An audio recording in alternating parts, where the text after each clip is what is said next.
Alhamdulillah, segala puji dan syukur kita ucapkan atas segala nikmat yang Allah berikan kepada kita. Allah setiap hari menghindarkan kita dari sekian banyak masalah. Hanya karena kita nggak ngerti, bukan berarti nikmat itu nggak ada. Seringkali kita terhindar, makanya kita nggak tahu. Kita kadang-kadang menghargai nikmat Allah ketika kita dapat masalah terus dikasih jalan keluar.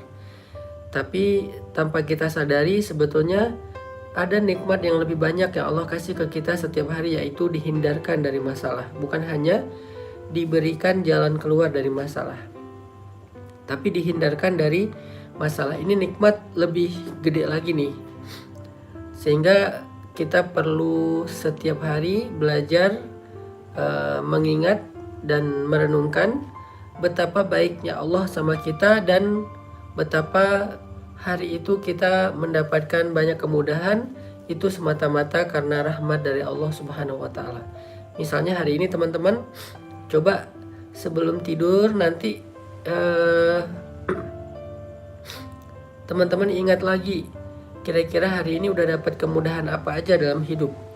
Mulai dari bangun tidur tadi pagi, kemudian berangkat kerja, berangkat kuliah, berangkat sekolah atau beraktivitas, sampai kembali ke rumah saat ini, udah berapa banyak kebaikan-kebaikan dan kemudahan yang kita dapatkan. Itu semuanya nikmat dari Allah. Sehingga sangat pantas jika kita menutup hari kita di malam hari sebelum tidur dengan kalimat Alhamdulillah, segala puji bagi Allah Subhanahu wa taala. Karena hidup kita penuh dengan kebaikan dari Allah. Kalau enggak, kita enggak bakalan bisa mendapatkan kemudahan-kemudahan seperti saat ini. Malam ini kita akan melanjutkan pembahasan tentang Al-Malik, salah satu di antara Asmaullahil Husna, yaitu Al-Malik. Lalu kira-kira apa makna dari kata Malik ini? Malik ini memiliki makna yang pertama adalah yang memiliki, yang kedua adalah yang berkuasa. Tetapi khusus untuk Allah, kalimat Malik atau Malik atau Malik itu mengandung semua makna kekuasaan. Jadi Allah itu tidak relatif. Ada orang yang punya sesuatu tetapi dia tidak berkuasa. Ada yang berkuasa terhadap sesuatu tapi tidak memiliki. Maka itulah relativitas dari kata Malik apabila dilekatkan kepada makhluk. Berbeda dengan kata Malik yang dilekatkan kepada Allah sebagai nama-nama Allah. Makanya Allah punya nama Malik itu punya cakupan makna yang jauh lebih luas. Dia nggak relatif seperti kepada manusia, tetapi Allah itu absolut.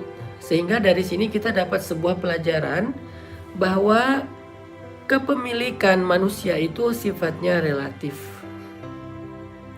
Kekuasaan manusia itu sifatnya relatif. Ada orang yang punya sesuatu tetapi tidak bisa ngapa-ngapain. Ada orang yang bisa ngapa-ngapain dengan sesuatu tetapi dia nggak memiliki. Lalu pelajaran iman apa yang kita dapatkan dari poin pertama ini? Dari poin ketika kita memahami makna Malik kepada makhluk dan Malik kepada Allah. Apa poin pelajaran iman yang kita dapat dari sini? Dari poin pertama ini, pelajaran iman yang kita dapat teman-teman adalah bahwa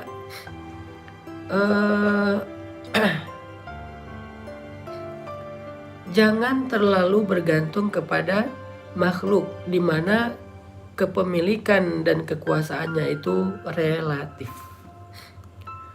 Kita belajar untuk bergantung kepada Allah yang kepemilikan dan kekuasaannya itu absolut. Sehingga kalau kita mau bergantung teman-teman, kalau kita mau berserah, kalau kita mau berpasrah, di sini pelajaran imannya, cobalah bergantung yang paling tinggi itu kepada Allah Subhanahu wa taala.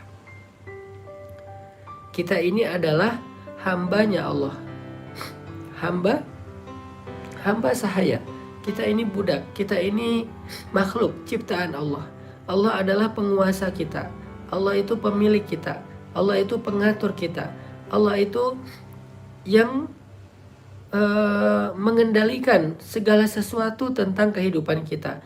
Sehingga ketika kita terkadang hidup di antara manusia, lalu kita berharap kepada mereka, kita bergantung kepada mereka, maka cobalah tetap memberikan batasan. Ketergantungan kita kepada manusia itu tidak pernah sampai sama, apalagi lebih dengan ketergantungan kita kepada Allah. Sehingga bisa jadi manusia meninggalkan kita, tapi Allah gak pernah ninggalin kita. Bisa jadi manusia mengabaikan kita, Allah selalu peduli kepada kita. Bisa jadi manusia gak mampu untuk menolong kita, tetapi Allah Maha Kuasa atas segala sesuatu dalam menyelesaikan masalah kita.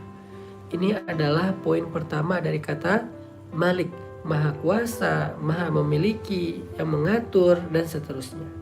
Sehingga dengan demikian teman-teman nanti akan ketika dalam keadaan dalam keadaan lemah, dalam keadaan galau, dalam keadaan bimbang, dalam keadaan bingung, dalam keadaan kayak hampir putus asa gitu, maka teman-teman coba baca kalimat ini, Allahumma malikal mulk tu'til mulka man tasha wa tanzi'ul mulka mimman tasha wa tu'izzu man tasha wa tudhillu man tasha biyadikal khair innaka ala kulli syai'in qadir.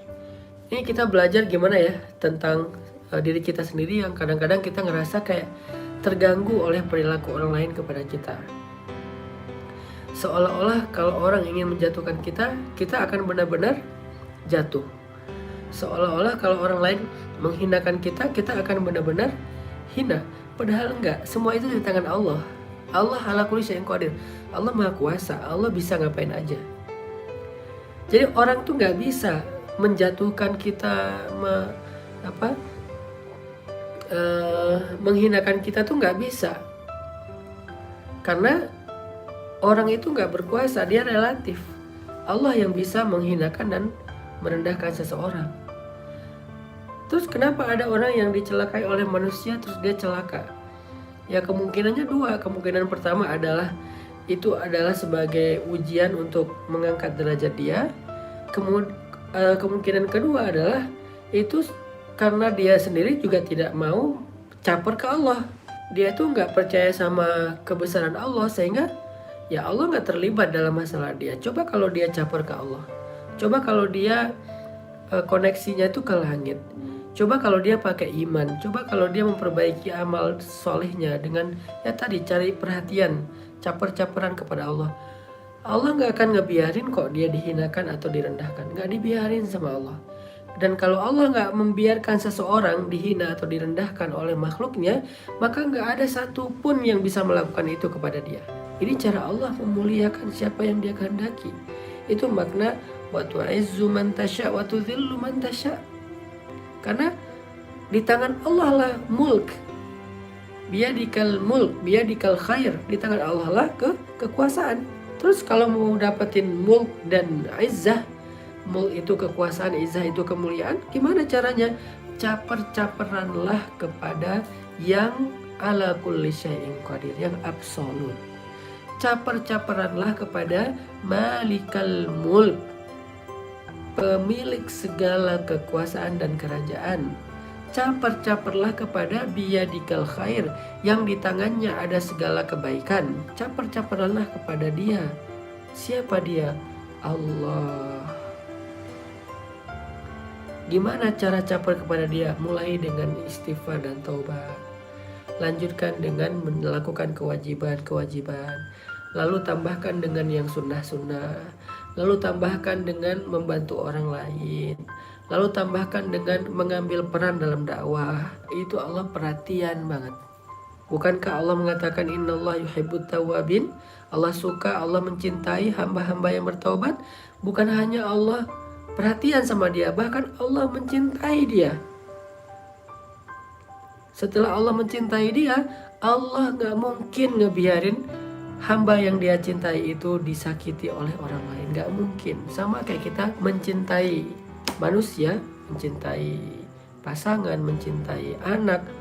Mungkin gak kita ngebiarin orang yang kita cintai itu disakitin oleh orang lain? Gak mungkin. Jangankan disakitin secara fisik, disentil aja dengan ucapan kita gak mungkin ngebiarin. Kita akan ngebela habis-habisan karena kita mencintai dia.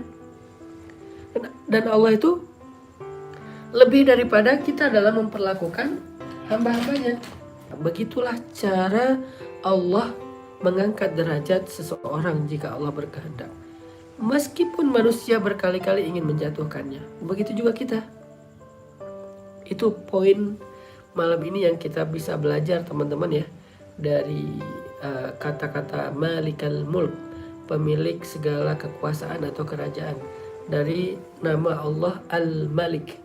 Jadi kita belajar satu hal aja dulu malam ini, belajar iman. Kita percaya bahwa segala kerajaan, kekuasaan, kemuliaan, kehinaan, jabatan, karir, itu semuanya di tangan Allah secara absolut. Karena kekuasaan dan kemuliaan itu ada di tangan Allah, maka yuk kita sama-sama bergantung kepada Allah dengan cara caper-caperan kepada Allah SWT. Salah satu bentuk caper kita kepada Allah yang tadi saya sampaikan adalah Allah itu perhatian banget sama orang yang bertaubat atau istighfar. Maka yuk kita banyakin istighfar dan taubat.